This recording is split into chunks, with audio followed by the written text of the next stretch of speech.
أشهد أن لا إله إلا الله أشهد أن لا إله إلا الله. آج اب زیادہ وقت نہیں لیا جائے گا. آج تراویح کے اندر جو کچھ قرآن ہم نے سنا ہے بہت شارٹ اور مختصر انداز میں اس کی تفسیر ہمارے سامنے آنے والی ہے.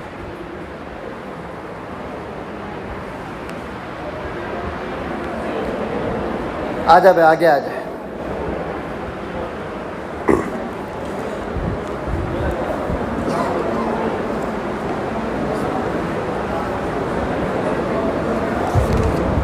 بسم اللہ الرحمن الرحیم.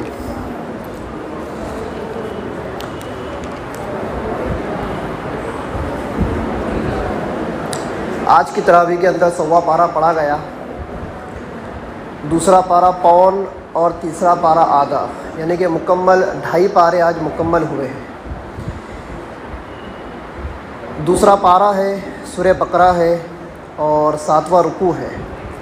اس میں اللہ تعالیٰ فرماتے ہیں یا ایھا الذین آمنوا کتب علیکم القصاص فی القتلى الحر بالحر والعبد بالعبد والانثى بالانثى فمن عفی له من اخیہ شیء فاتباع بالمعروف واداء الیہ باحسان ذلک تخفیف من ربکم ورحمہ فمن اعتدی بعد ذلک فلہ عذاب علیم.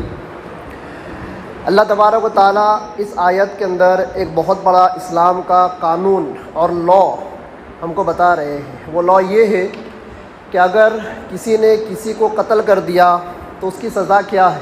اسلامک لا کے اندر اس کی سزا کیا ہے.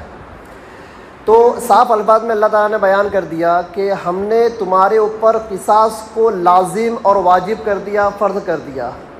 اور قصاص کسے کہتے ہیں؟ جان کے بدلے جان.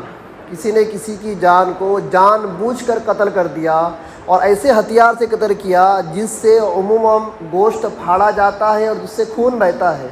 ایسے ہتھیار سے جان بوجھ کر کسی نے کسی کو قتل کر دیا تو جان کے بدلے میں جان، یہ ہے اسلام کا قانون. پھر آگے اللہ نے اس کی ایک تفصیل بیان کی. اور تفصیل کیسی ہے؟ الحر بالحر والعبد بالعبد والانثى بالانثى.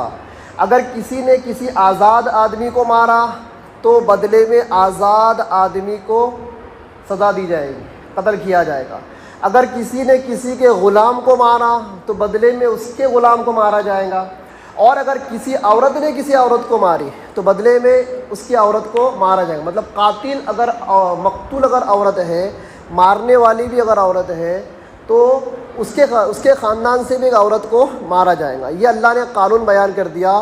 اور پھر آگے اللہ تعالیٰ نے ترغیب دی ہے کہ اگر تم معاف کر دو تو یہ تمہارے لیے کیا ہے؟ بہت بہتر ہے. اور معافی میں ایک دوسری شکل یہ بھی ہے کہ جان معاف کر دو اور اس کا جرمانہ لے لو. اس کا جرمانہ کیا ہے؟ 100 اونٹ.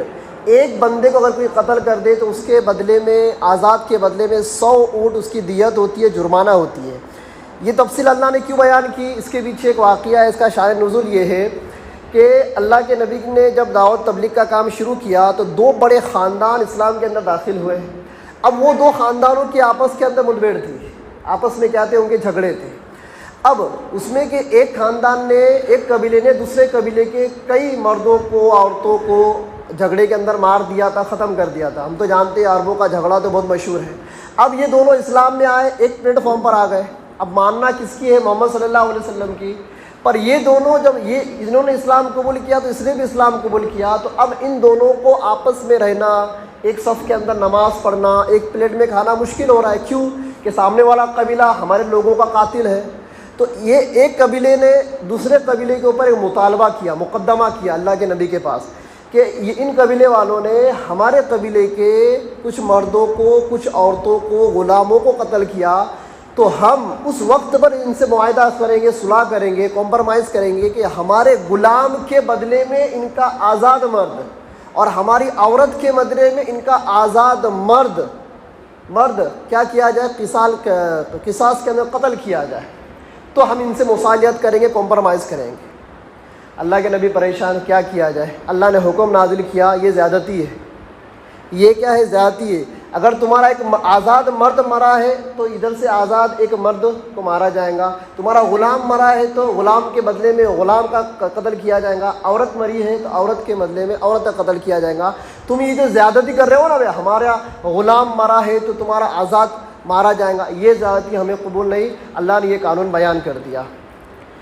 آگے چلتے ہیں. اگلا رکوع شروع